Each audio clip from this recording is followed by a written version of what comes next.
Dans tous les pays nucléaires, tous les exploitants nucléaires doivent avoir une organisation qui réponde aux exigences de l'Agence internationale de l'énergie atomique, et ils doivent constituer parmi leurs travailleurs des équipes spécialisées, donc des personnes très bien formées, très bien suivies au plan médical et qui sont compétentes pour intervenir dans des situations de très forte irradiation.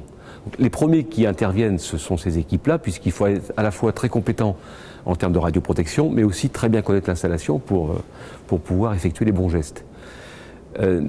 À côté de ces équipes d'intervention interne de l'exploitant, EDF, le CEA, Areva, ils ont ces équipes-là.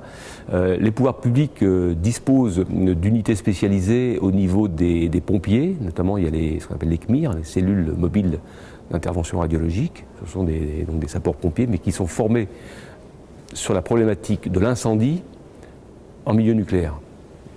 Et puis, à côté de cela, il y a dans les forces armées, il y a également des équipes spécialisées qui pourraient être réquisitionnées ou appelées. On parlera ils ne seront pas réquisitionnés, ils seront appelés pour suppléer pour faire un certain nombre d'interventions.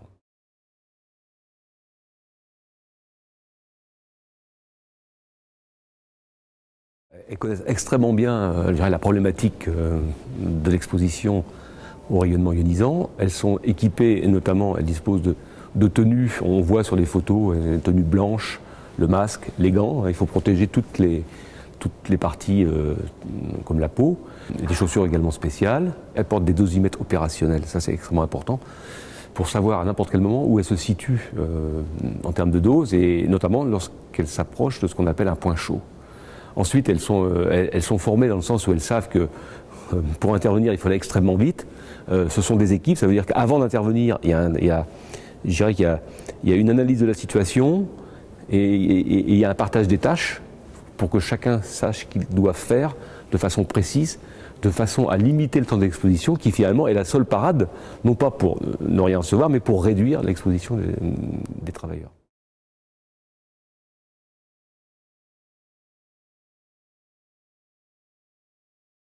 Les travailleurs savent qu'effectivement, ils vont pouvoir être exposés fortement. En principe, sur une intervention, on doit leur dire, ils doivent savoir quelle dose ils vont prendre approximativement avant de s'engager. Il y a des dispositions spéciales dans le Code du travail pour les intervenants en situation d'urgence. Ils savent très bien que, en temps normal, la limite de dose pour les travailleurs chaque année, c'est 20 millisieverts. En situation d'urgence, la législation prévoit qu'on peut aller jusqu'à 100 millisieverts. Et on peut même dépasser cette valeur lorsque des vies humaines sont concernées, sont en jeu. Ce n'est pas l'employeur qui oblige quelqu'un à devenir travailleur en situation d'urgence. Il y a forcément un système d'appel à volontariat, mais à froid, en période, je dirais, de paix, entre guillemets.